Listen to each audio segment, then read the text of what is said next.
इस महिला दिवस के अवसर पर समस्त महिलाओं को मैं नमस्कार करता हूं। जैसा कि हम 8 मार्च को प्रतिवर्ष महिला दिवस मनाते हैं, उसके पीछे कुछ अपने रीज़न हैं, कुछ अपने पर्पज़ हैं। अलग अलग देश के अपनी अपनी व्यवस्थाएं हैं, अपने अपने नियम हैं, कानून हैं।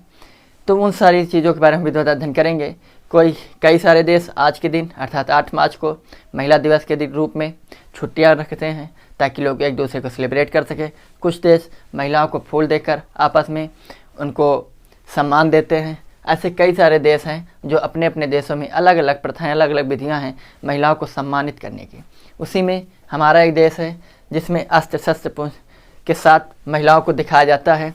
और दूसरी चीज़, महिलाएं वो रूप होती है महिला जो एक माँ होती है, एक बहन होती है, एक पत्नी होती है, एक बेटी होती है। एक ही रूप होता है, एक ही चीज़ जिसकी अलग अलग रूप होते हैं। तो उन सभी माँ को, सभी बहनों को, सभी बेटियों को मैं फिर से एक बार महिला दिवस के अवसर पर तहे दिल से नमस्कार करता हूँ। और दूसरी चीज़, महिला दिवस 8 मार्च को हम मनाते हैं। इसका रीज़न ये है कि इसके पीछे अगर पीछे इतिहास में हम जाने की कोशिश करें तो इसकी शुरुआत 1908 से होती है, जहाँ पर फ्रांसीसी महिलाओं ने सबसे पहले क्रांति की थी। ये मांग की थी क्रांति के थ्रू कि मुझे पुरुषों के समान सम्मान दिया जाए, वेतन दिया जाए, लिंग भेद को छोड़कर मुझे विधिवत तरीके से पुरुषों के इक्वल, उनके बराबर रखा जाए। इन सब चीज़ों को होते करते ये जब घटना घटी थी 1 फरवरी में घटी थी, लेकिन होते करते ये चीज़ें जब एक फाइनली डिसीजन जब आता है तो 8 मार्च को आता है, जिसकी वजह से हम महिला दिवस को प्रतिवर्ष 8 मार्च को मनाते हैं। 8 मार्च जो कि महिला दिवस के रूप में मनाते हैं, जहाँ पर हमारे देश की, हम अपने देश की अगर बात करें तो सबसे पहले अगर हमारे देश में जिन महिलाओं ने शास्त्र पढ़े हैं, जिन्होंने शास्त्र पढ़ लिए हैं, वो कल्पना चावला और किरण बेदी जैसी महिलाएं बनती हैं। और जिन्होंने अस्त्र उठा लिए हैं वो अंग्रेज़ों को धूल चटा देने वाली रानी लक्ष्मीबाई जैसी महिलाएं तैयार होती हैं। और वहीं पर जिन्होंने राजनीति संविधान को पढ़ लिया है वो इंदिरा गांधी जैसी आयरन लेडी लोहा मानने पर लोग दुनिया को ये सिद्ध कर देती हैं कि महिला क्या होती है। तो ऐसे देश से हम संबंध रखते हैं और ये बड़े गर्व की बात है, हम ऐसे देश से संबंध रखते हैं और यहाँ पर मेरा जन्म हुआ है। तो आप सभी को अपने आप में बहुत ज़्यादा गौरवान्वित होना चाहिए कि हम एक ऐसे देश के नागरिक हैं। तो चलिए, जैसा कि आप देख रहे हैं इंटरनेशनल वुमेंस डे लिखा हुआ है, अंतर्राष्ट्रीय महिला दिवस 8 मार्च। एक मैंने टेम्परेरी एक स्केच बना दिया है महिला का, जो कि सम्माननीय होती है। हम एक ऐसे देश में रहते हैं जहाँ पर हमारे शास्त्रों में बताया गया है यत्र नार्यस्तु रमन्ते तत्र पूज्यन्ते, अर्थात इसका अर्थ ये होता है कि जहाँ पर महिलाओं को सम्मान या महिलाओं को पूजा जाता है वहाँ पर देवता निवास करते हैं। ऐसी भावना के साथ हम अपने देश में रहते हैं, लेकिन ऐसे ही देश में कुछ ऐसे कृत्य हो जाते हैं, ऐसी घटनाएं घट जाती हैं जहाँ पर ये चीज़ें सारी फीकी पड़ जाती हैं। हम महिलाओं को, हम 1947 में आज़ाद हुए थे, लेकिन उसके बावजूद भी आज हम विकासशील देशों में हैं, विकसित देश में नहीं आ पाया। इसका रीज़न है क्योंकि हमने महिला को अपने साथ चलने के लिए कभी तैयार ही नहीं किया है, अपने बराबर उनको कभी दर्जा ही नहीं दिया है। हम देखिए कि जब हमारे देश आज़ाद नहीं हुआ था उस समय क्रांतियों में, देश की स्वतंत्रता में बढ़ चढ़कर महिलाओं ने हिस्सा लिया था। उन्हीं में से बहुत सारे पुरुषों का आपको इतिहास मिलेगा, पढ़ने को मिलेगा, लिखने को मिलेगा, लेकिन वहीं पर बहुत कम, अगर आप गिनती करोगे तो बहुत कम ऐसी महिलाएं हैं जिनका इतिहास आपको मिलता है। उन्हीं महिलाओं का इतिहास आपको पढ़ने को मिलता है जिनके या तो बैकग्राउंड बहुत मजबूत रहा हो, या उनके राजनीतिक संबंध अच्छे रहे हों, या वो किसी राजघराने से संबंध रखती रही हों। ऐसी महिलाओं के बारे में आपको इतिहास से पढ़ने को मिलता है। मुझे बड़ी ग्लानि होती है जब मैंने पहली बार एक ऐसी महिला का भारतीय स्वतंत्रता में बड़ा चढ़कर उन्होंने हिस्सा लिया था और उनका इतिहास इंग्लैंड से मिलता है, अमेरिका से मिलता है। वो है उदा देवी पासी। उदा देवी पासी जो 1827 की लड़ाई में लखनऊ में बढ़ चढ़कर हिस्सा लिया था, जिसमें से अकेले दम पर 30 से 40 जवानों को मार गिराया था। ऐसे वीरांगनाओं का इतिहास जब किसी दूसरे देश के इतिहास से मिलता है तो आप सोच सकते हैं किसी दूसरे देश से आपको कितना मिल सकता है। तब यहाँ पर दुख होता है कि हम सिर्फ कहने पर शास्त्र तो बहुत कुछ बताते हैं, हम पढ़ते हैं, लेकिन उसके आधार पर अगर हम चलते तो कितना और आगे होते हैं। इसीलिए पुरुष प्रधान देश हम मानते तो हैं अपने आप को, लेकिन आप पुरुष प्रधान नहीं हो सकता है, कभी भी पुरुष प्रधान नहीं हो सकता है। रीजन है क्योंकि पुरुष स्वतंत्रता पूर्वक काम करता है, लेकिन वहीं पर एक महिला 5 किलो का एक बच्चा अपने पेट में पाल रख कर घर में धारण करके काम करती है। सुबह सबसे पहले उठती है, शाम को सबसे बाद में सोती है। ये सारी क्रियाकलाप वो 4 से 5 किलो के बच्चों का भार अतिरिक्त लेकर काम करती है। दूसरी चीज़, आज हमारे देश में जब भी कोई लड़की कोई भी गुड़िया लेने जाती है ना, तो उसके साथ वो दुपट्टा लेना नहीं बोलती है। यही हमारे देश की संस्कृति है। और आज वेस्टर्न कल्चर को देखकर ऐसा लगता है कि दुपट्टा तो छोड़िए, शरीर में जो बाकी शरीर को ढकने वाले कपड़े होते हैं वो भी सही से दुकानों में नहीं मिलते हैं। उसका रीज़न है क्योंकि आज का जो ट्रेंड चल रहा है, ट्रेंड बहुत बड़ी चीज़ होती है। तो प्लीज़ ऐसे लड़कियों से मेरा हाथ जोड़ के विनती है, क्योंकि आपकी पहचान हमारे देश में देवी के रूप में होती है। देवी अर्थात आपकी पूजा की जाती है। पूजा क्यों की जाती है? क्योंकि आपको माता सीता के रूप में देखा जाता है, दुर्गा के रूप में देखा जाता है, काली के रूप में देखा जाता है। वही महिला जब सीधी सादी होती है तो दुर्गा का रूप होती है। वही महिला जब क्रोधित हो जाती है तो काली का रूप धारण कर लेते हैं नरसंहार करने के लिए। तो प्लीज़ आप ऐसी जो भी लड़कियां हैं जो भी मेरा चैनल देख रही हैं, उनसे रिक्वेस्ट है कि प्लीज़ कुछ हम अपने संस्कार मत भूलिए, कभी संस्कार मत भूलिए। वो माँ जिसने मुझे जन्म दिया है, उससे बढ़ के हम कभी नहीं हो सकते हैं। वो बहन जिसने मुझे छोटे में पाला है, बड़ा किया है, साथ खेली है, साथ बैठी है, उससे आगे आप कभी नहीं निकल सकते हैं। ठीक है, आजकल कहते हैं कि धन की पेटी और घर में बेटी बहुत ही भाग्यशाली लोगों को मिलती है। आपको लग रहा होगा कि मैं बहुत बड़ी बातें बोल रहा हूँ, बहुत बड़ी बड़ी बातें कर रहा हूँ, लेकिन ऐसा नहीं है। बड़ी बड़ी बातें नहीं कर रहा हूँ मैं, बड़ी बड़ी चीज़ों को बहुत छोटी छोटी चीज़ों के साथ आपको जोड़ के समझाने की कोशिश कर रहा हूँ। ठीक है, हमारे समाज में एक ऐसा दहेज रूपी एक ऐसा वायरस फैल चुका है जिसको कोरोना का रूप दे तो बुरा नहीं होगा, कि जब किसी भी गरीब घर में कोई बच्ची जन्म लेती है तो उसके पेरेंट्स सिर्फ ये सोच के परेशान रहते हैं कि इसको पढ़ाने अगर पैसा लगा देंगे तो इसका दहेज देकर कैसे विवाह करेंगे। तो ऐसे गार्जियंस, ऐसे पेरेंट्स से मेरा अनुरोध है हाथ जोड़कर कि अगर कोई भी आपकी बेटी के रूप में दहेज मांग रहा है तो उसको बेटी ने उसको भीख दीजिए, भीख। ठीक है, ऐसी चीज़ें जो कुछ ऐसा करिए जिससे समाज में आपका नाम हो।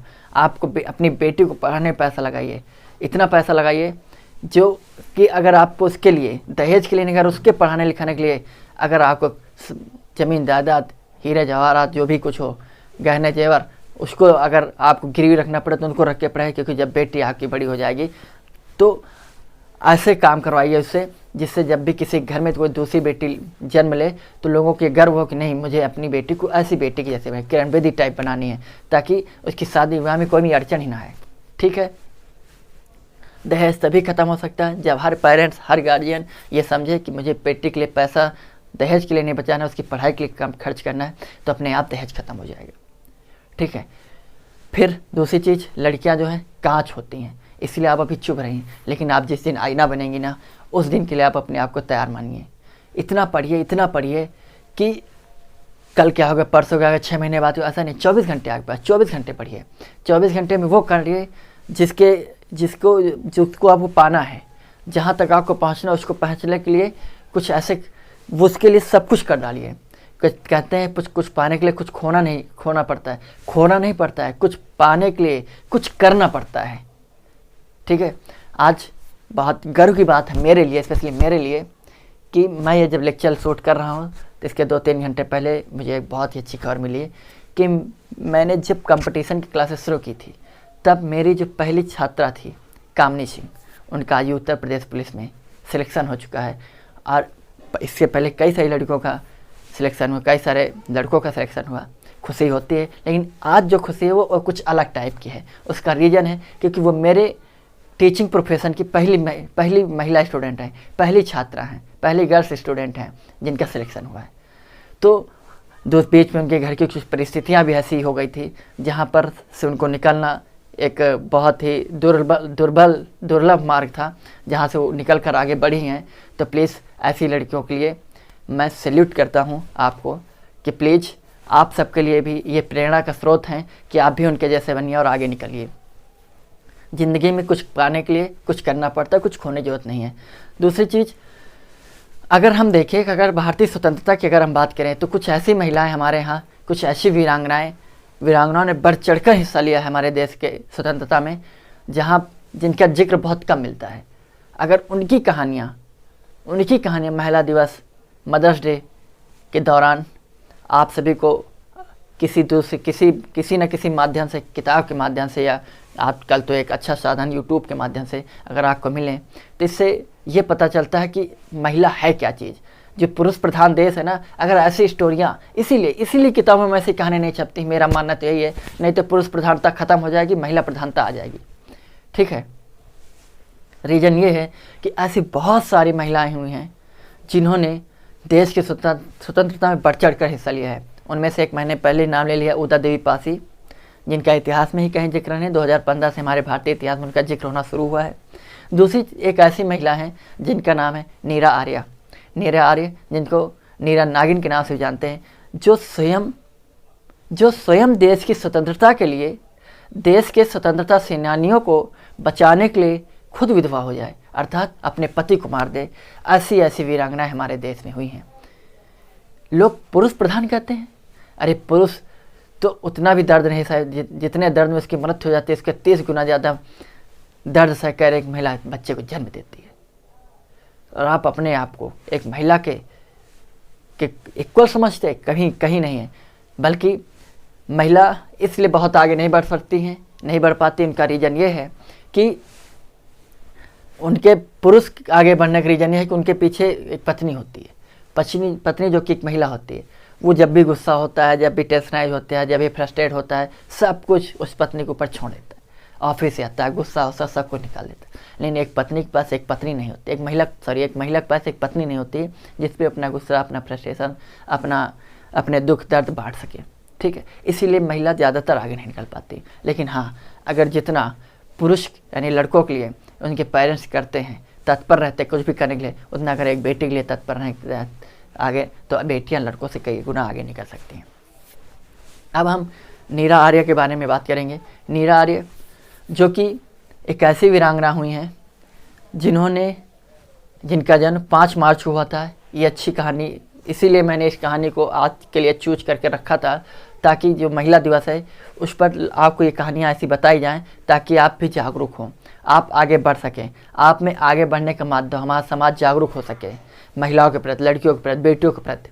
ठीक है, कुछ ऐसे जो घिनौने कृत्य करने वाले कुछ बदतमीज टाइप जो लोग होते हैं, जो गधे टाइप, बकलोल टाइप होते हैं, जो महिलाओं को या लड़कियों को सिर्फ यूज एंड थ्रो की भावना से देखते हैं, ऐसे लोगों को तो इतनी मार देनी चाहिए, ये दुर्दशा करेंगे कि वो समाज में कभी चेहरा ही नहीं दिखा पाएँ। ठीक है, तो ऐसी स्टोरियाँ, ऐसी कहानियाँ ज़रूर बतानी चाहिए जिससे ऐसे लोगों के चेहरे काले हो सके, सर झुक जाए। ठीक है, तो नीरा आर्य एक ऐसी महिला रही हैं जिनका जन्म 5 मार्च 1902 को हुआ था। कलकत्ता में वो पढ़ी बढ़ी, क्योंकि इनके पिता एक जाने माने सेठ छज्जूमल थे। छज्जूमल का बहुत बड़ा व्यापार था और उस व्यापार का केंद्र कोलकाता था, इसलिए वो कोलकाता में उनका परिवार रहता था। वहीं पर उनकी बेटी ने जन्म लिया था और खेड़का नगर एक संयुक्त प्रांत था, वहाँ पर उनका जन्म हुआ था। वहीं पर पढ़ी बड़ी।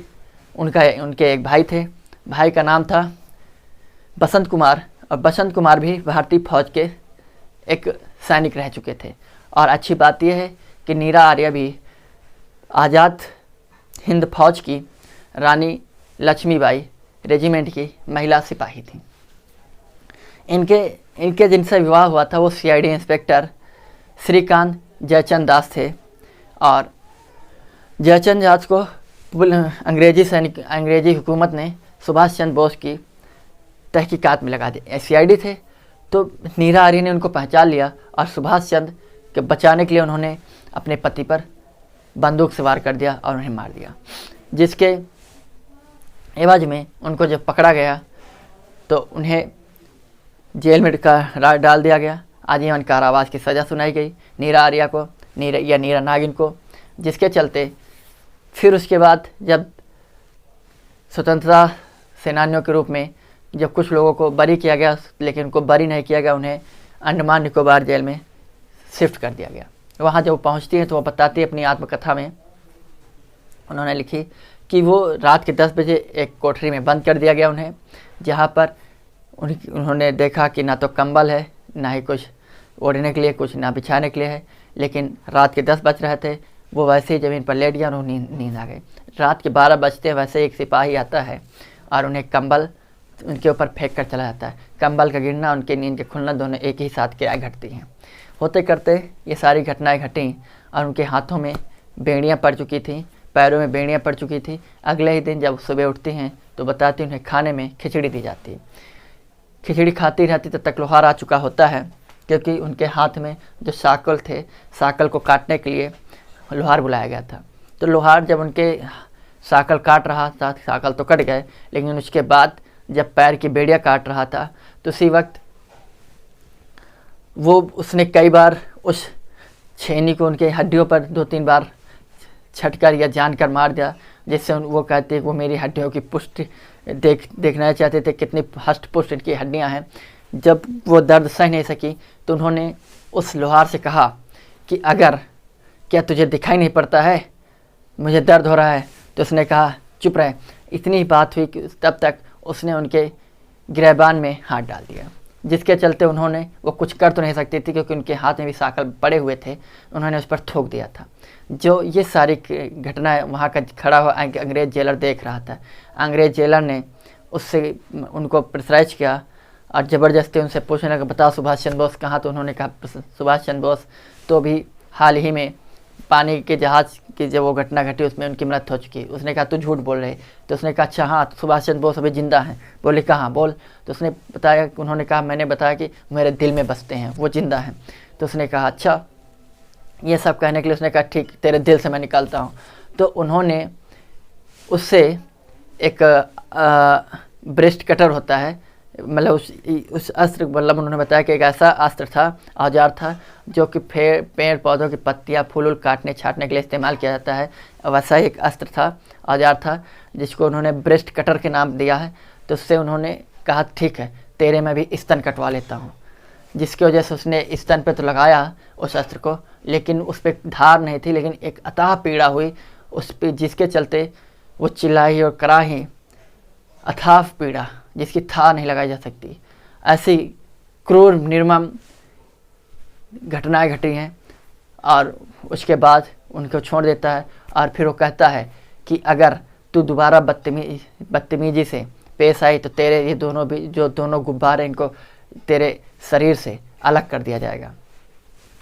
दूसरी चीज़ से लोहार ये कहता है कि तू शुक्र मना रानी विक्टोरिया का कि मैंने इन औजारों को आग में तपाया नहीं। अगर इनमें धार होती तब तक तेरे दोनों उभरे हुए स्तन अब तक तेरे शरीर से कट चुके होते हैं।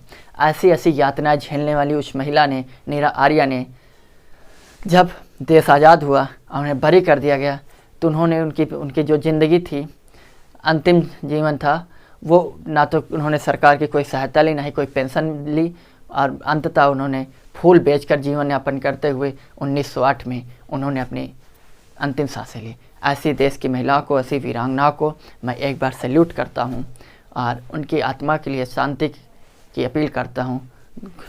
भगवान से, खुदा से गुजारिश करता हूँ। तो आपको ऐसी कहानियाँ अगर बताई जाएं तो आपके अंदर एक जागरूकता पैदा होगी इस महिलाओं के प्रति, जिसके चलते आपको ये लगेगा कि नहीं, महिलाएं ऑलरेडी पुरुषों से कई गुना आगे हैं। इसीलिए कहते हैं कि जब भी कोई पुरुष आगे बढ़ता है तो उसके पीछे किसी न किसी महिला का हाथ होता है, या तो उसकी माँ का हाथ होता है, उसकी पत्नी का हाथ जाता है, उसकी बहन का हाथ जाता है, उसकी बेटी का हाथ।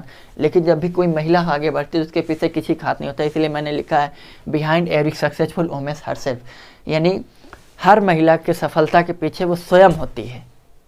हर सफल महिला के जो होती है उसके पीछे वो खुद ही होती है।